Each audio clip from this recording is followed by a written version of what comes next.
बिस्मिल्लाहिर्रहमानिर्रहीम, अस्सलाम वालेकुम ख़वातीन और हज़रात। मैं हूं आपका जुनैद सलीम और आप देख रहे हैं इंसाफ डिजिटल। नाज़रीन, आज ऑब्वियसली हम बात करेंगे 27वीं तरमीम की, जिसके लिए पीपल्स पार्टी किस कदर अजीब तरीके से अपना किरदार अदा कर रही है। नून लीगी रहनुमा तरमीम के हवाले से आवाम को क्या मशवरे दे रहे हैं, PTI के साबकीन किस तरह अपनी सियासत का सवा सत्यानाश कर रहे हैं, इस पर भी बात करेंगे। मगर पहले ज़िक्र हो जाए कि आज अडयाला जेल में इमरान खान से मुलाकातों का दिन था, मगर आज एक बार फिर इमरान खान की बहनों को भी अडयाला जेल से दूर ही गोरखपुर नाके पे रोक लिया गया। आज हालांकि इस्लामाबाद हाई कोर्ट के जस्टिस अरबाब मोहम्मद ताहिर ने भी सलमान अकरम राजा की जेल में इमरान खान से मुलाकात कराने का तहरीरी हुक्म दिया था, तहरीरी ऑर्डर बाकायदा जारी किया था, मगर इसके बावजूद सलमान अकरम राजा की इमरान खान से मुलाकात नहीं करवाई गई। सलमान अकरम राजा ने इमरान खान की बहनों के हमरा अडयाला के बाहर धरना दे दिया और कारकुनों ने वहाँ खूब नारेबाजी की, मगर आज भी जेल में इमरान खान से किसी की मुलाकात नहीं होने दी गई। इमरान खान को एक तरह से नाज़रीन सीधी बात है कि कैद तन्हाई में डाल दिया गया है। किसी को कुछ इल्म नहीं है कि इमरान खान के साथ जेल में क्या सलूक रवा रखा जा रहा है। मगर इससे भी ज़्यादा तकलीफ़ दे और हैरान कुन बात यह है कि जजेस ने शायद ये बात दिल से कबूल कर ली है कि उनका काम सिर्फ फैसले देना है, उन पर अमल दरामद कराना ना उनकी ज़िम्मेदारी है, और ना ही इस मामले में वो अपनी रिट मनवाने की ज़रूरत महसूस करते हैं। 27वीं तरमीम के बाद अदलिया की हालत क्या होगी, ये तो सोच कर ही खौफ आता है। ये 26वीं तरमीम के बाद अभी अशर हुआ है, 27वीं के बाद क्या होगा फिर देख लीजिए। इमरान खान से हर तरह की मुलाकातें रोक कर PTI को नाज़रीन सीधी बात है कि एहतजाज की जानिब धकेला जा रहा है। अडयाला के बाहर से भी यही पैगाम है कि अदालतों के हुक्म की कोई वक़्त नहीं है, जिसने जो करना है कर ले। इस मायूसी पर जब KP की नौजवान क़यादत ने मामलात अपने हाथ में लिए तो फिर हर किसी को आइन और कानून याद आने लगेगा। 27वीं तरमीम के चीदा चीदा निकात सामने आते ही हर तरफ से एक बेचैनी की सी सूरत हाल सामने आ रही है। हुक्मरान जमातें भले ही खुलकर कोई बात ना करें, मगर हकीकत यही है कि उनके अंदर भी 27वीं तरमीम के मामले पर बेहद बेचैनी पाई जाती है। इस नई तरमीम का मतलब पार्लियामेंट रबर स्टैम्प, बल्कि इससे भी कोई ख़राब लफ्ज़ इस्तेमाल किया जाए, मुकम्मल तौर पर महकूम अदलिया, ताबे फरमान इलेक्शन कमीशन, सूबाई खुद मुख्तारी का ख़ात्मा, वफाक का कंट्रोल भी नादीदा क़ुव्वतों के हाथों में चला जाएगा। ये आइन में तरमीम नहीं है, सीधी बात है कि आइन पर शब खून है।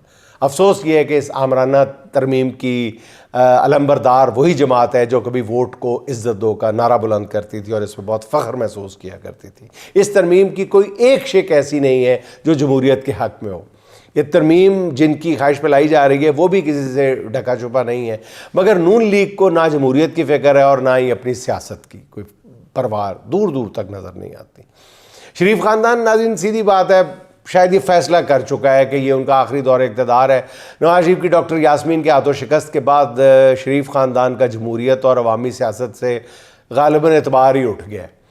वो ये फ़ैसला कर चुके हैं कि बैसाखियों के सहारे ही आना है, जब भी आना है इक़्तिदार में, और यही सहारे उन्हें आइंदा भी इक़्तिदार में लाते रहेंगे। इसी के लिए सारी मैनूवरिंग और मैनिपुलेशन हो रही है। अच्छा, नून लीग को इस बात की भी कोई परवाह नहीं है कि तारीख़ उनके बारे में क्या लिखेगी। एक तो है ना कि आवाम क्या सोचेगी, अगले इलेक्शन में वोट देगी या नहीं, वो तो उसको मारें गोली छोड़ दे। इस बात की भी कोई परवाह नहीं है कि आइंदा 10, 20 साल, 50 साल बाद तारीख़ उनको कहाँ रखेगी, उनका किन अल्फाज में ज़िक्र करेगी। तारीख़ और जमहूर जैसी चीज़ें मेरे ख्याल इनकी नज़र में बिल्कुल वक़्त खो चुकी हैं। पीपल्स पार्टी ये तासुर देने की कोशिश करती है कि उसको थोड़ा सा एहसास है, तासुर देने की कोशिश करती है। इसी वजह से बिलावल भुट्टो ने कबल वक्त 27वीं तरमीम का मुसवदा आउट कर दिया है। और नाज़रीन वो भी आपको बताता चलूँ कि इसका मकसद सिर्फ ये है कि इस तरमीम के ख़िलाफ़ कोई शदीद अवामी रद्द-ए-अमल आए तो उसे देख कर उस तरमीम पर अमल दरामद को वक्ती तौर पर रोक दिया जाए। मगर पिछले 3 साल में आम आदमी इतने जबर बर्दाश्त कर चुका है कि उनको ना 27वीं तरमीम से कोई गर्ज है ना आइन से कोई गर्ज है। पीपल्स पार्टी ने 27वीं तरमीम आवाम के सामने रख कर एक अतमाम हुज्जत किया है, बल्कि एक ड्रामा किया है, मज़ाहमत का इजहार किया है। जी हमने ऐसे कोई मज़ाहमत नहीं, कुछ भी नहीं है, कुछ भी नहीं करेगी पीपल्स पार्टी, मैं आपको पूरे यकीन से कहता हूँ। और इससे ज़्यादा कुछ करने की वो सलाहियत रखती भी नहीं है, ना हिम्मत रखती है। मतलब वैसे भी 27वीं तरमीम की मंजूरी के बाद इनाम के तौर पर पहले उन्हें आज़ाद कश्मीर की हुकूमत और फिर गिलगित बल्तिस्तान की वजारत आला भी तोहफे में दे दी जाएगी। नाज़रीन, आप गौर फरमाएं कि अमेरिका को बने 250 साल हो चुके हैं और इन 250 सालों में अमेरिकी आइन में सिर्फ 27 तरमीम की गई हैं, जबकि पाकिस्तानी आइन को बने 52 साल हुए हैं सिर्फ, और अभी तक 27वीं तरमीम, अब यानी 27वीं तरमीम आ रही है। वो 250 सालों में 27 और यहाँ पर 52 सालों में 27 तरमीम है। और तरमीम भी जमहूरियत के फ़रोग या शख्सी आज़ादियों के लिए नहीं आई, बल्कि इक़्तिदार छीनने और इक़्तिदार बचाने के लिए आई है। और तरमीम का डोल डाले जाने के साथ ही फैसल वावडा जैसे किरदार अचानक ही फिर से मीडिया पे नमूदार हो गए और टर्राने लगे और बता रहे हैं कि आप 27वीं तरमीम को पीट रहे हैं, आगे 28वीं तरमीम भी होने जा रही है। फैसल वावडा कहते हैं कि बिलावल भुट्टो बड़े जमहूरी आदमी हैं और आसिफ ज़रदारी इस शतरंज के सबसे बड़े खिलाड़ी हैं। इन दोनों के होते हुए 27वीं तरमीम सिर्फ पास होने नहीं बल्कि बहुत उम्दगी से पास होने जा रही है। वावडा ऑब्वियसली घर के भेदी हैं और उन्हें इस डैमेज कंट्रोल के लिए मैदान में उतारा गया है, जो बिलावल भुट्टो की तरफ से तरमीम का टेक्स्ट कबल वक्त पब्लिक करने की वजह से हो सकता है। अब नाज़रीन, ज़राए के मुताबिक 27वीं तरमीम में कुछ ऐसी शिकें रखी जाएंगी या रखी गई हैं, और वो इसीलिए रखी गई हैं कि उस पर पीपल्स पार्टी को सियासत करने का मार्जिन दे दिया जाए।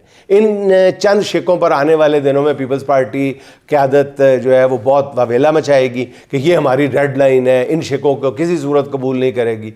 वो शिकें डाली इसलिए गई होंगी कि उनको निकाल दिया जाए, और इस तरह वो पीपल्स पार्टी कहेगी देखें कि जी जैसे JUI ने किया था कि जी हमने वो फलां शिकें निकलवा दिए, इस तरह पीपल्स पार्टी ये काम करेगी। कुछ शिकों को डलवाया जाएगा, बाद में उन शिकों को निकाल दिया जाएगा। 18वीं तरमीम से मुतल्लिका या सूबाई खुद मुख्तारी के हवाले से कोई 2-4 शिकें निकाल दी जाएंगी और कहा जाएगा कि जी हमने ये मार्का मार लिया। अब जानबूझ के सिर्फ पहले ऊपर ले जाए, जैसे नाज़रीन आपने देखा ही होगा कि कहीं पर बड़े शहरों में वो बड़े बड़े शॉपिंग प्लाजाज में वो मॉल्स पर सेल लगाई जाती है ना, तो सेल लगाने से कुछ दिन पहले 100 रुपए की चीज़ जो है वो 150 रुपए की कर दी जाती है, और फिर जब सेल लगाई जाती है तो 150 के ऊपर काटा मार दिया जाता है और आगे 100 रुपये लिख दिया जाता है कि जी अब सेल में 100 रुपये की होती है, वो 100 रुपये की है, पहले कुछ दिन के। तो यही चीज़ ये है कि वो जानबूझ के ये 2-4 शर्तें डाली जाएंगी, नुकात डाले जाएंगे, फिर इनके कहने पे निकाल दिए जाएंगे, कौम को पागल बनाया जाएगा।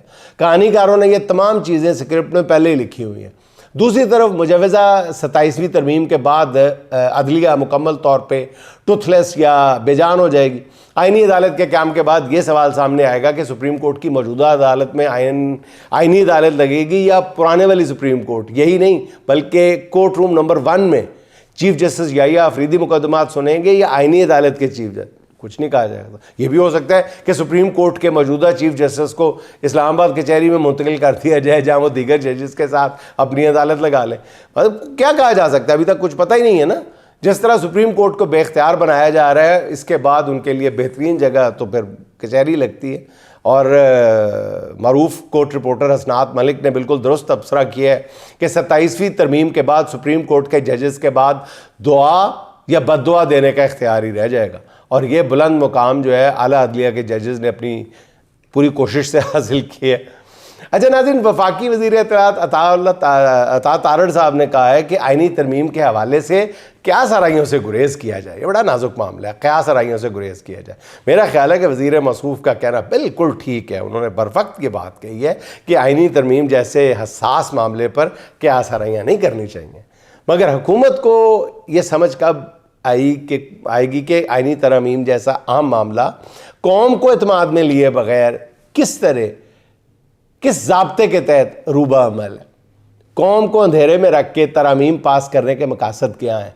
कौम तो आइनी तरमीम पर क्या सराई ना करे, ठीक है मान ली आपकी बात, मगर ये क्या, ये आपका दुरुस्त रवैया है कि तरमीम से 1 घंटा पहले तक कानून पास करने वाले अरकान को भी इल्म ना हो कि उन्हें किस तरमीम को पास करने के लिए कहा जा रहा है।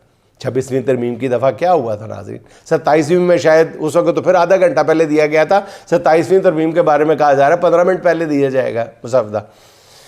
और अगर 15 मिनट पहले भी ना दिया जाए, सिर्फ कह दिया जाए कि आपने इस तरफ जाना है, आपने इस तरफ जाना है, मतलब तो सारे ने हक में वोट देना है, एक तरमीम दिखाई भी ना जाए तो किसी की मजाल है कि वो ना करे। आइनी तरमीम पर क्या सराइयाँ तो नहीं होनी चाहिए, मगर क्या आइनी तरमीम पार्लियामेंट में बाकायदा कई दिन तक बहस के बाद के बगैर उस तरह मंजूर कर ली जानी चाहिए। अता तारड़ साहब आप ही जवाब दे दें। आइन में तरमीम जैसा हसास मामला दरपेश हो और पार्लियामेंट के अरकान भी लाइल्म हो, कोई किसी को बंद कमरों में ब्रीफिंग देने जा रहा है, कोई किसी के कान में सरगोशी करके बता रहा है कि नई तरमीम में क्या आ रहा है, कोई हम जैसे बात निकालने की कोशिश कर रहे हैं, कोई कुछ कह रहा है, कोई कुछ कह रहा है। अवामी नुमाइंदों की आवाम से पर्दादारी का आखिर मकसद क्या है? क्या सराइयाँ ख़त्म करने का आसान तरीन नुस्खा यही है कि हकीकत अवाम के सामने रखी जाए और इस पर पार्लियामेंट में बाकायदा बहस की जाए, और पहले पार्लियामेंट की जो ऑथेंटिसिटी है, क्रेडिबिलिटी है, वो भी इस्टेब्लिश की जाए कि ये पार्लियामेंट इस काबिल है कि इतना बड़ा फैसला करे या ना कर सके। वज़ीर इत्तलात अतात आरड़ ने मियाँ शहबाज शरीफ साहब की तरफ से भी दायर जो हत्क इज़्ज़त के केस का फैसला ना आने पर अदालतों से शिकवा किया। अंदाज़ा करें, वो कहते हैं कि इस केस का फ़ैसला फौरी आना चाहिए, और वो पाकिस्तान के निज़ाम इंसाफ पे भी बोले हैं कि जितनी देर से फ़ैसला ही नहीं आ रहा। मियाँ शहबाज शरीफ साहब ने वो तौहीन अदालत का केस किया हुआ इमरान खान के ख़िलाफ़। तो उनसे मेरा इतना ही कहना है कि सिर्फ इस केस का नहीं तारड़ साहब, हर केस का फ़ैसला जल्दी आना चाहिए। वज़ीर आज़म साहब तो हत्क इज़्ज़त के केस में ताख़ीर से फ़ैसले पर परेशान है ना, मगर यहाँ तो जो लोग जेल में बैठे हुए हैं फ़ैसलों की वजह से, फ़ैसला तो दूर की बात है, उन लोगों का केस ही नहीं लग रहा। वो हत्क इज़्ज़त का मामला नहीं है, उनको जेल में ठूसा हुआ है। अलकादर ट्रस्ट केस में इमरान खान के वकला 10 माह से सिर्फ ये कोशिश कर रहे हैं कि ये केस समाअत के लिए मुकर्रर कर दिया जाए। फैसला तो दूर की बात है, मगर जज साहब नहीं कर रहे। जज साहब से वकला कह रहे हैं कि फैसला चाहे हमारे खिलाफ ही दे दें, केस तो लगाएं। वो जज साहब इस पर भी बात नहीं मान रहे, बल्कि बुरा मना रहे हैं। अतात आरड़ साहब सिर्फ इस केस में फैसले में ताख़ीर पर परेशान है। यहाँ तो लोगों को पता ही नहीं है कि उन पर मुकदमात कौन कौन से हैं और कितने हैं। अलीमा खान को अदालतों में दरखास्तें दे देकर पूछना पड़ता है कि उन पर दर्ज मुकदमात की ठीक ठीक तादाद ही बता दें। अंदाज़ा करें, एक बंदा इस मुल्क में चीख चीख कर ये कह रहा है कि मुझ पर पूरे मुल्क में कितने केस हैं ये तो बता दो। एक बंदा जो है वो एक केस में बरी होता है तो जेल के दरवाजे पर उसको दोबारा किसी और केस में गिरफ्तार कर लिया जाता है, जिसका उसके फरिश्तों को भी इल्म नहीं होता। अभी 2 रोज़ कबल एक खातून खौला चौधरी अपने शौहर के साथ उम्रे की अदायगी के लिए जा रही थी, एयरपोर्ट पे ऐसे केस में हिरासत में ले लिया गया जिसका रिकॉर्ड पुलिस के पास था ही नहीं। वज़ीर इत्तलात का दुख बजा अपनी जगह, मगर लोगों का लोगों को जो घाव लग रहे हैं उस पर भी तो तवज्जो देने की ज़रूरत है ना। मुझे बाज़ दफ़ा नून लीग के नाज़रीन वज़रा के ऐसे बयानात, मतलब जैसे ये इंसाफ में ताख़ीर जैसी बातें करके मुझे लगता है कि ये वज़रा जो है ना, ये जानबूझकर अपनी तरफ ध्यान डलवा कर अवाम के हाथों अपना मजाक उड़वाना चाह रहे हैं। ये चाहते हैं कि अवाम इनको छेड़ें। आपने सुना ही होगा ना कि वो लड़की जो है वो ज़रा ताख़ीर से कॉलेज पहुंचती है तो टीचर पूछती है कि तुम ताख़ीर से क्यों आई हो, देर से क्यों आई हो? तो लड़की कहती है कि जी मेरे पीछे एक लड़का लगा हुआ था, वो मुझे तंग कर रहा था। तो कहती है वो पीछे तुम्हारे लड़का लगा हुआ था तो तुम देर से क्यों आई हो? तो लड़की कहती है वो बहुत आहिस्ता चल रहा था। तो बात ये है कि ये पता नहीं इन वज़रा की क्या नीयत है कि कोई बात नहीं हो रही। कोई भाई आप कम अज़ कम ये इंसाफ में फरामी के मामले में तो खामोशी इख्तियार कर लो, इस पर तो आपको छेड़ेंगे लोग, इन मामलात पे तो ना बोलो ना। अच्छा नाज़रीन, तहरीक इंसाफ के साबकीन यानी फवाद चौधरी साहब, इमरान इस्माइल साहब और महमूद मौलवी वगैरह अपनी सियासत का सत्यानाश तो पीटीआई छोड़कर कर ही चुके हैं, मगर अब उन्हें अचानक अपनी सियासत का सत्यानाश करने की सूझी है। चैनल्स पे बैठ बैठ के अपना और मिट्टी प्लीत करवा रहे हैं, और उन्होंने इसके लिए इंतखाब किया था शाह महमूद कुरैशी का। उनका ख्याल था कि जेल में पड़ा शाह महमूद जैसे ही उनके मंसूबे के बारे में सुनेगा, उन्हें पता चलेगा कि उसे मुक़्तदर क़ुव्वतों का इत्तेमाद भी हासिल है, तो शाह महमूद फ़ौरी तौर पर उनके साथ मिल के इस मंसूबे पर काम शुरू कर देंगे। मगर वो ये भूल गए कि ये वो शाह महमूद नहीं है। ये शाह महमूद जो है ये जेल की सख्तियाँ बर्दाश्त करने वाला बन चुका हुआ है, जिसे अपनी जद्दोजहद का भी एहसास है और अपने लीडर से वफ़ादारी अब उसकी सियासत का जुज़्व लाइनफ़क बन चुकी हुई है। यही वजह है कि शाह महमूद कुरैशी ने मसलहत पसंद अपने पुराने साथियों को पहले मिलने से इनकार किया। इस इनकार के बावजूद भी जब वो मिलने चले आए तो उनके मंसूबे को नाकाबिल अमल करार दे दिया, और इन रहनुमाओं की मुलाकात के बाद सलमान अकरम राजा भी शाह महमूद कुरैशी से मिले। इस मौके पे शाह महमूद कुरैशी का कहना यह था कि इमरान खान के वफ़ादार हैं, वफ़ादार रहेंगे। इन पर ये लोग मुसल्लत किए गए, ये जो मुझसे मिलने आए, उन्होंने कहा कि जो अचानक उनके कमरे में घुस आए थे ये लोग, ये मुलाकात उनके इमा पर नहीं की गई, शाह महमूद कुरैशी के इस दो टोक और वाज़े बयान के बाद फवाद चौधरी और इमरान इस्माइल वगैरह ने अपनी नाज़रीन रही सही साख भी तबाह कर ली। अब उनके पल्ले कुछ नहीं बचा। अच्छा नाज़रीन, मरीम नवाज़ की इलेक्शन में जीत के ख़िलाफ़ दरख्वास्त मुस्तरद कर दी गई, जिस पर नून लीग के कुछ रहनुमा ये तासुर देने की कोशिश कर रहे हैं कि मैडम वज़ीर आला इलेक्शन ट्रिब्यूनल में सुरखरू हो गई हैं, उनका इंतखाब इलेक्शन बिल्कुल दुरुस्त था। हालांकि हकीकत इसके बिल्कुल बरक्स है। मरीम नवाज़ की इंतखाबी कामयाबी के ख़िलाफ़ मेयर शराफत की दायर दरख्वास्त इस बुनियाद पर मुस्तरद हुई कि ऐसे बताते हुए भी मुझे तो अजीब सा लग रहा है कि पाकिस्तान में निज़ाम इंसाफ किस सतह को छूने लगा है, किस पताल में गिर गया। यानी मेयर शराफत की दरख्वास्त नाज़रीन इस बुनियाद पर मुस्तरद हुई है कि इलेक्शन पटिशन में हर सफ़े पर दस्तखत मौजूद नहीं है, बयान अल्फ़ी में ओथ कमिश्नर की तस्दीक वाले सफ़े पर नाम और वालिद का नाम मौजूद नहीं है। हालांकि इलेक्शन पटिशन में मेयर शराफत के ID कार्ड की कॉपी भी मुंसलिक थी, फिर भी कहा गया कि किसी सफ़े पर नाम और वल्दियत दर्ज नहीं है। इस पर मेयर शराफत ने चैलेंज किया कि मैं भी अपने फॉर्म 45 ले आता हूँ और मरीम नवाज़ भी ले आए। अगर उनके फॉर्म 45 गलत साबित हुए तो वो 2 करोड़ रुपए जुर्माना देने को तैयार है।